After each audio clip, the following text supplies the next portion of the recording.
Welcome to this episode of the First Trust ROI Podcast. My name is Ryan Isakainen, ETF strategist here at First Trust. This has been a really unusual market environment. As we came into this year, nobody, and I mean nobody, had forecasts that the stock market would have performed the way that it has. People have, I think, sat out in many cases from the participation in the market because of some expectations that we would see a recession, we would see earnings drop, and our view is that that is probably still going to happen. But at the same time, investors need to have exposure to stocks in order to reach their goals, in order to reach their objectives, and that is a conundrum. How do you participate in markets while recognizing there is a strong potential for a recession, which is often accompanied by a downdraft in stock prices? And that's why I am really looking forward to today's conversation. Joining me today on the podcast is Jeff Chang, the president of CBOE Vest. Jeff co-founded that firm about a decade ago, and CBOE Vest has been a great partner of First Trust. They're a sub-advisor for a number of our funds and our UITs, and they really have come up with a solution. Essentially, they provide a downside buffer against negative returns for the market while allowing participation on the upside. We'll dig into that. And so I'm looking forward to the conversation with Jeff today. Thanks for joining us, and please enjoy. Jeff Chang, welcome to the First Trust ROI Podcast. Ryan, thanks for having me. You and I grabbed coffee before we started, and you were explaining to me the concept of a coffee name. So as we get started here, can you explain it for the viewers of the ROI Podcast, this value add idea of a coffee name when you go into the coffee shop? Yeah, so like when you go in a coffee shop, you say Jeff or you say Ryan. They end up yelling Ryan or Brian, Jeff or John. So it's good to pick a coffee name that no one's going to mess up. So mine is Megatron. I've been trying to get you to make it. Yeah. Obviously, your name is Megatron. Yeah, and they're not going to mistake that for anybody else. And it's also entertaining just to see as they yell Megatron in the coffee shop. Everybody looks to see who that is. That is the type of innovation that we're looking for. So, Jeff, I've known you for a while now. You were the president of CBOE Vest. You co-founded CBOE Vest about a decade ago. Yep. With your co-founder Karan, and you guys have been churning out all sorts of really innovative solutions for investment professionals, for investors. Looking at the landscape of where we are today, what would you say the number one issue, the number one problem, and the number one question that investment professionals are faced with today? In the market today, as you look at it, I think many of us have never faced a market with inflation, right? Or managed money in an inflationary environment. And it poses unique challenges, especially in the rally that we've seen recently, where it's really concentrated in a few select stocks. And so that then you start to look at, as interest rates start to go up, the kind of the foundation of asset allocation and kind of risk management had always been diversify, as well as the hope that when my stocks go down, my bonds go up. So a lot of times investors today are looking for alternative ways to provide risk management outside of, let's just say, diversification and asset allocation, as well as different ways they can generate income that is alternative to, let's just say, fixed income. So getting creative in kind of this inflationary environment, I think is critical as far as in portfolio construction, especially where the market is set up today. Now, your firm specializes in products that are related to mainly derivatives, right? Options, and there's different ways to structure those to seek different outcomes or to boost your level of income. And I want to talk about some of those. But before I do, I think there's this perception that some of the public has that options are just this risky thing that makes some people nervous. So why should they not think that way? Yeah, so options are just the building blocks, right? And some of the biggest reasons why people don't maybe perhaps trade options themselves actually comes down to, even in the advisor community, compliance, right? There's a huge kind of compliance hurdle that can come with option trading, as well as scalability, right? options expire. You have to keep trading it, and you start to have 300 clients. It's a lot of trades to actually get done. So what we specialize is just using those building blocks to actually create solutions, right? We utilize those options to just create these types of solutions, whether it be in ETFs or UITs or any other wrapper.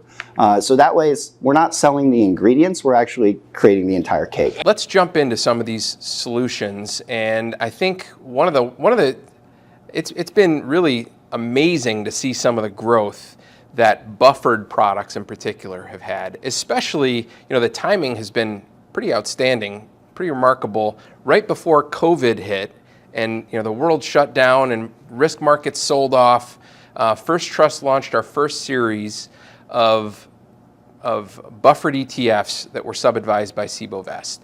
And so maybe take a minute or two and tell me, or tell our listeners, what does a buffered ETF aim to do? Why have these become so popular? What do they do?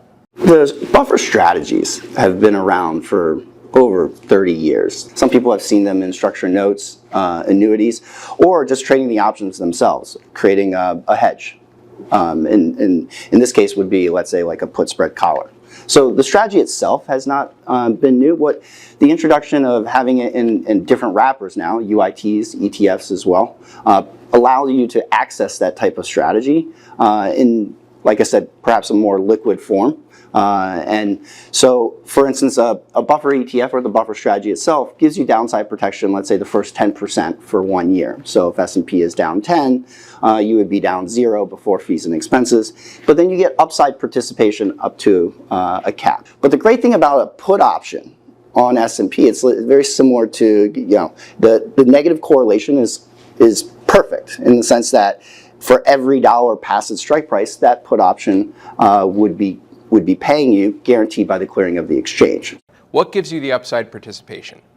So the upside participation, we actually buy, let's say for a particular strategy, we'll buy a call option basically really close to 0 to get the exposure to the underlying. So as an example, if we were getting exposure to S&P, we may buy a really low strike call on S&P. Okay, so based on market conditions then, that's why that upside cap will vary with those sorts of products, right? Yeah. This type of structure, so as volatility is higher, the call option can be sold higher. The reason why is as volatility goes up, the call option will generate more premium. And so the potential to sell it higher comes into play. So that's why higher vol creates a higher cap. Okay, so that's a really important point. As we're thinking about these types of strategies in an environment with increased volatility, a lot of risk, that actually ends up with a higher cap. Is that what you're telling us?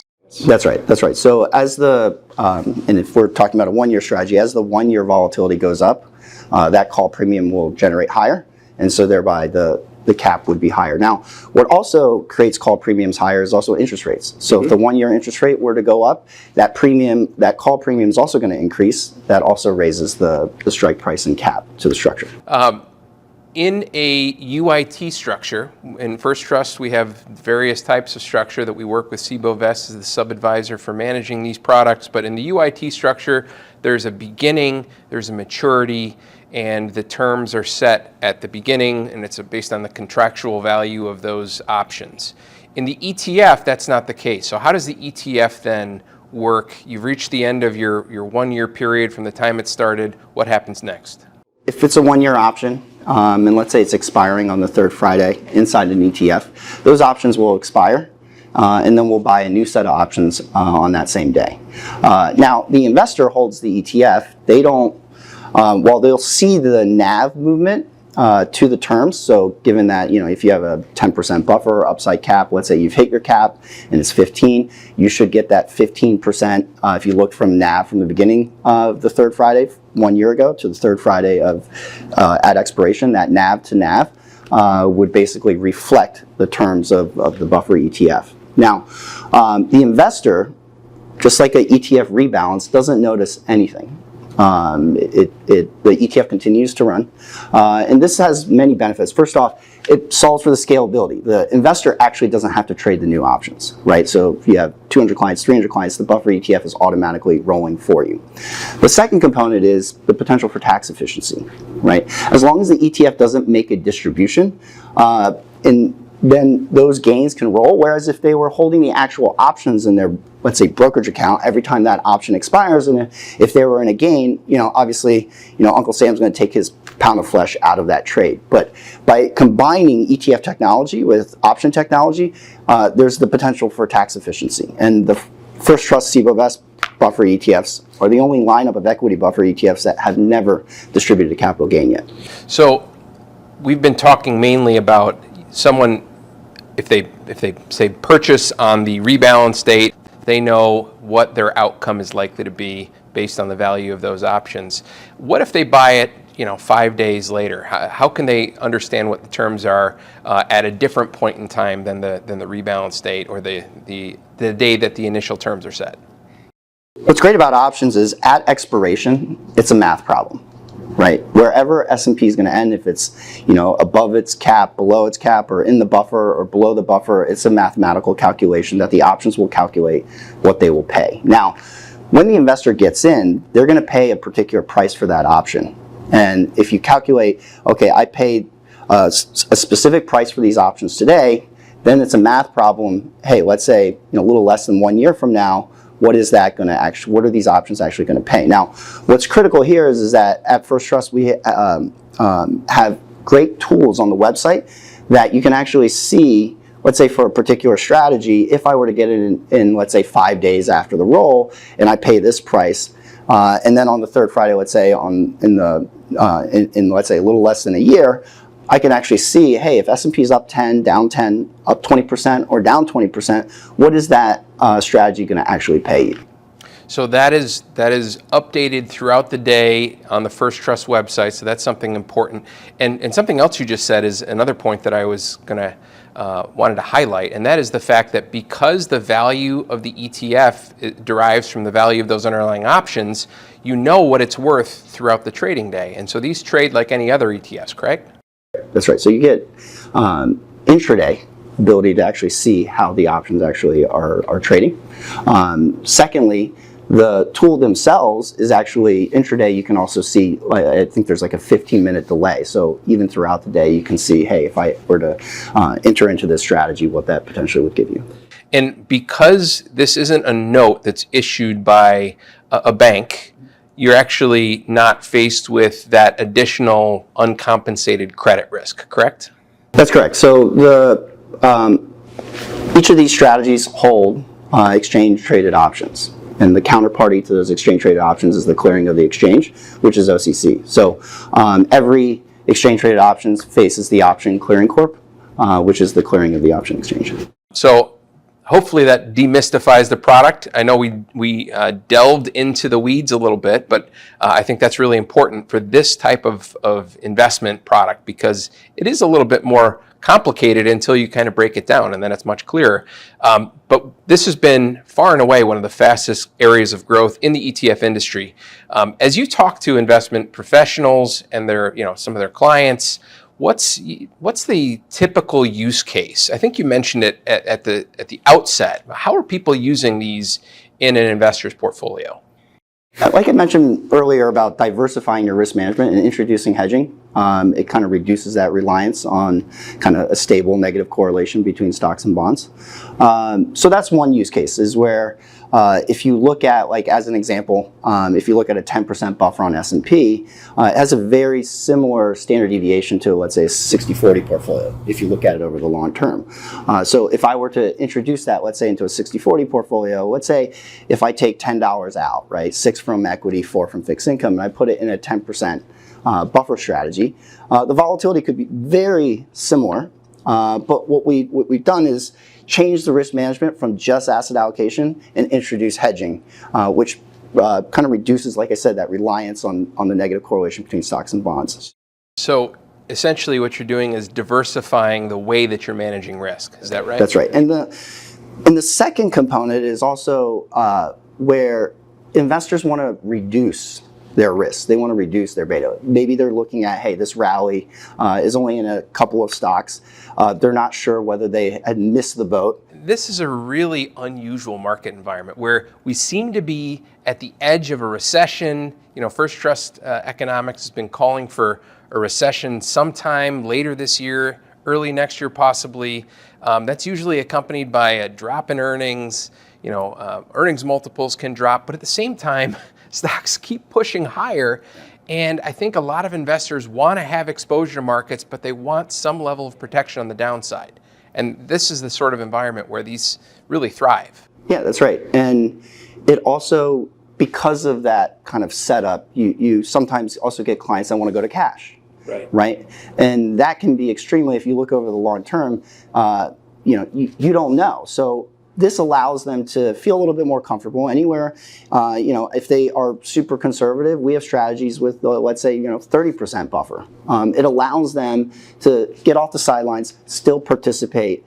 So again, these buffered ETFs, about $31 billion in assets roughly today. Another area that CBOE Vest sub-advises some First Trust ETFs is what we call our target income funds. This is another area. These call-writing ETFs, we've seen something like $17 billion of net inflows or assets under management today in that particular category of ETFs. And what's remarkable about that is most of it's come over the last few years.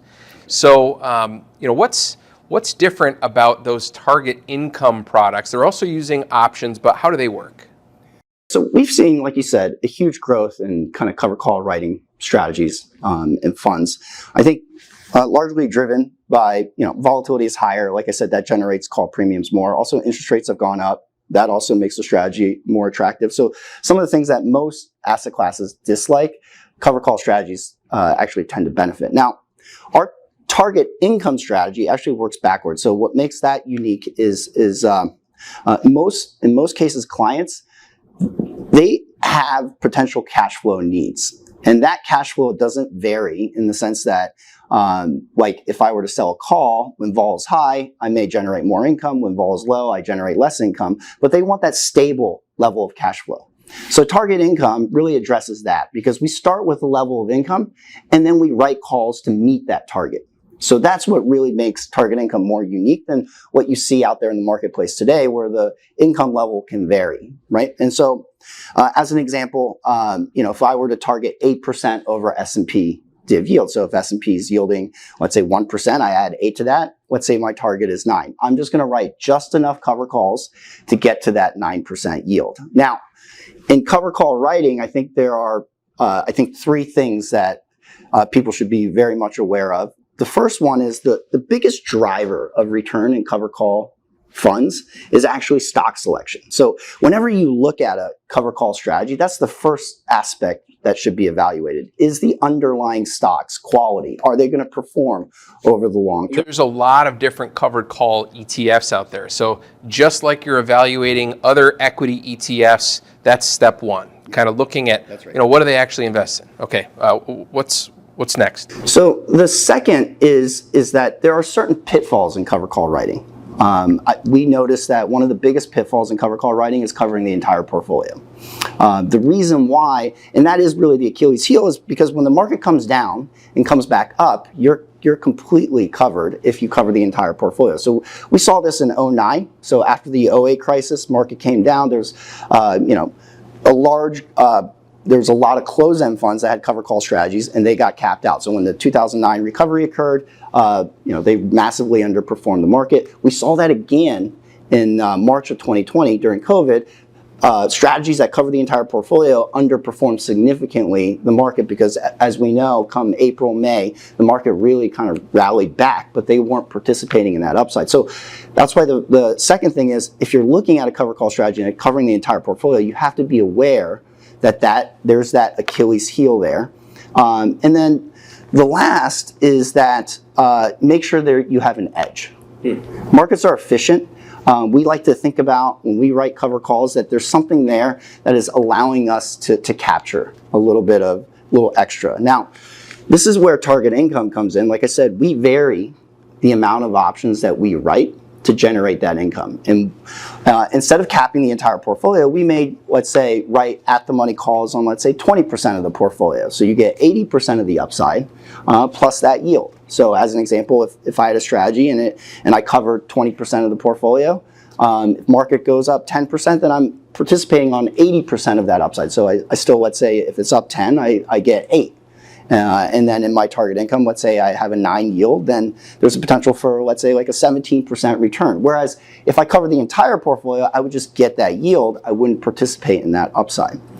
Now, the edge where we see a lot of innovation and what we're really proud of is that several different ways that you can write calls to kind of get a little bit more edge. So a lot of times people will write on an index.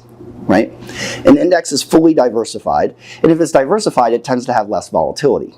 Now, if I take the exact same index and I write on each individual name, though, each individual stock is not diversified. It has more volatility and has the potential to generate more premium. Now, the downside of that is that if I have an index of, let's say, 50 stocks, I got to write calls on each of those 50. So hold on. I want to draw that point out because I think that's a really important point that people would understand intuitively, but I just want to make sure we don't gloss over it. So what you're saying is you can get more premium by owning the individual options or writing the individual options as opposed to the whole thing, because the whole thing, you've got the variance between the stocks that helps diversify your risk, and so you don't get as much volatility and you don't get as much call premiums. That's right. So by doing this on individual names as one of the edges, potentially, you can get more premium. Is that right?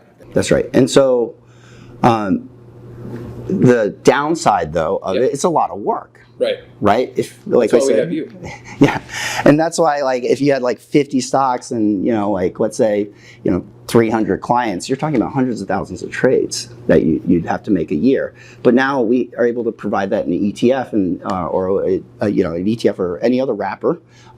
So what you end up getting is you get that income, perhaps not giving up as much upside.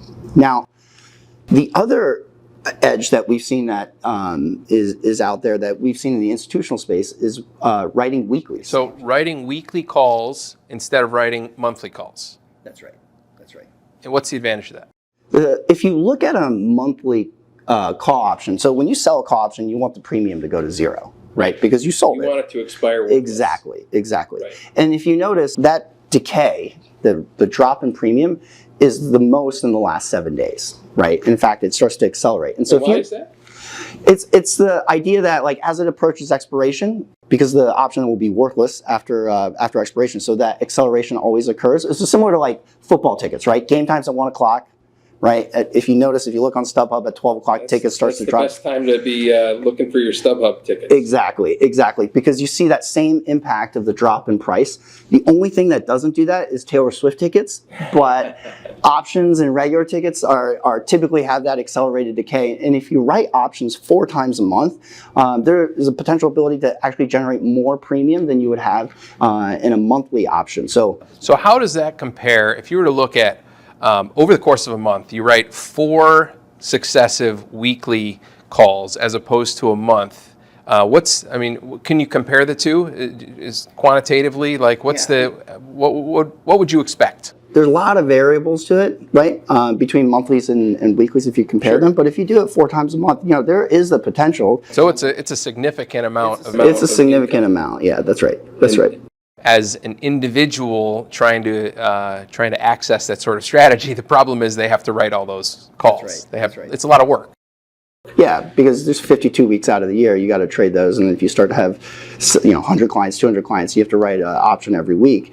It becomes very, very challenging. And so, even more so, what is even more exciting is if you combine the two, and you actually write single stock weeklies. Now you have the edge in both cases, right? You have the individual names, plus you're writing them weekly.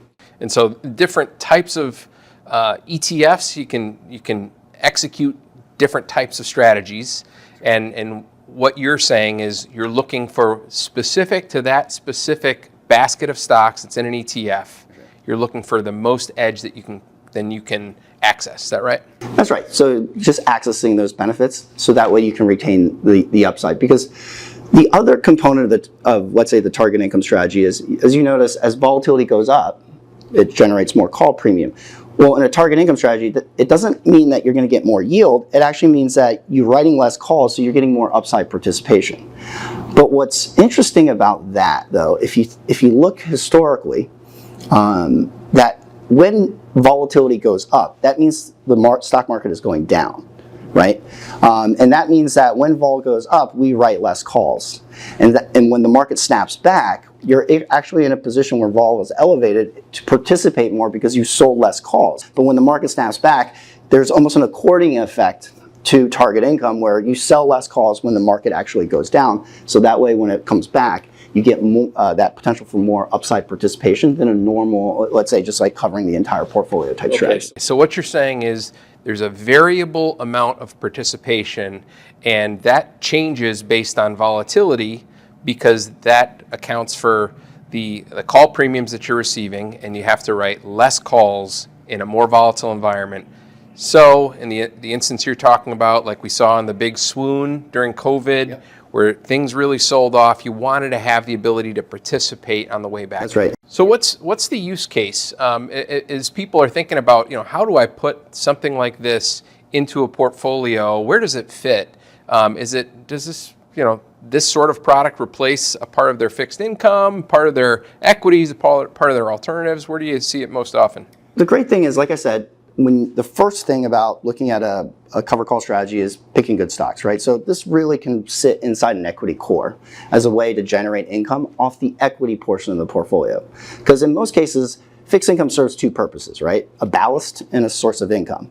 Now, from a risk management perspective, our buffer strategies can really help to provide additional ballast, but once that buffer strategy is in there, where does that income come from? So you can actually then generate that income from that equity core using target income. So the two strategies really kind of marry themselves very well because they are also creating a ballast and also a source of income. All right. Well, Jeff Chang, the options guru for target income, target outcome, and a variety of other strategies that your firm has helped to develop, and you've done a fantastic job in sub-advising several First Trust funds. So on behalf of First Trust, I want to thank you for that, first of all, but also thank you for joining the ROI podcast. Thanks to all those who have joined us as well. We will see you next time. Thank you, Ryan.